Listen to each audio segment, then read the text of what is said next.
This is a beacon, this server's most valuable item, and I'm gonna be collecting 64 of these to become one of the richest players on the server. This all started when I joined the server with hopes of becoming one of the richest players ever. However, this would not be such an easy task. You see, this is a box PvP server, meaning that you would have to grind for your gear, all while at risk of being killed by any player. Meaning that if you were to go and collect the beacon, you would probably be attacked and killed before you even get it. Now then, I need to get these beacons within 30 days, as the admins themselves told me that if I got the 64 beacons within this time limit, they would give me one of the rarest ranks on the server.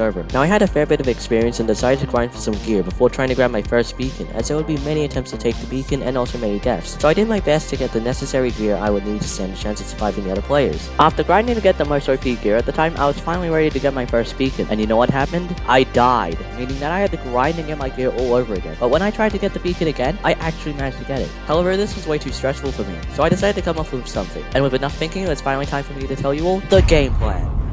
Yes, I took that from Ryan Trey, and don't judge me. I've noticed that when there are less people online, almost nobody goes for beacons. So I decided that's when I strike, taking every beacon there is. Although I knew the flaws in this plan, I still had to try. After all my efforts, I ended up with 38 beacons. This was good, I was finally getting somewhere. Unfortunately, there was a new issue now. Because of how long it took for me to get those beacons, there are a lot more people that are stacked, making it harder to get beacons. I was constantly dying and having to get more gear, which took even more time. I couldn't get any further, and this was basically the end for me reaching my goal of 64 beacons. But then something miraculous happened. Hardcore released, meaning that a lot of people playing box would go into hardcore. I took this opportunity, and after 5 days I now have 58 beacons. I was now 6 away from completing my goal. This was the final stretch. Now then, you might be thinking, hey, this is a cool server, how can I join? Well, it's really simple. This server is Java and Bedrock compatible, the Java IP being mc.fewer.live, and for Bedrock, do /join on bedrock.mineheart.com. Now here's the thing, even though people were playing hardcore, for some reason there were now even more players than before on box, and they added an even more powerful set of armor on top of this. If I was gonna get these last beacons, I would have to act fast or I wouldn't even have a chance later. And so I began my final hunt for the beacon.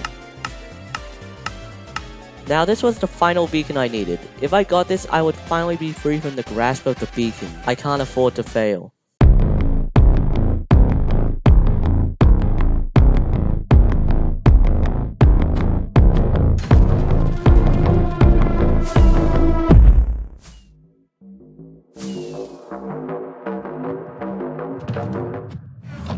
I did it. I was finally free. I had gotten the beacons and within 30 days too. Not only did I prove I could complete the challenge, but I also became one of the richest players on the server at the time. And now I can do what I always wanted to do on this server. Flood the entire economy with this, and nobody can stop me now.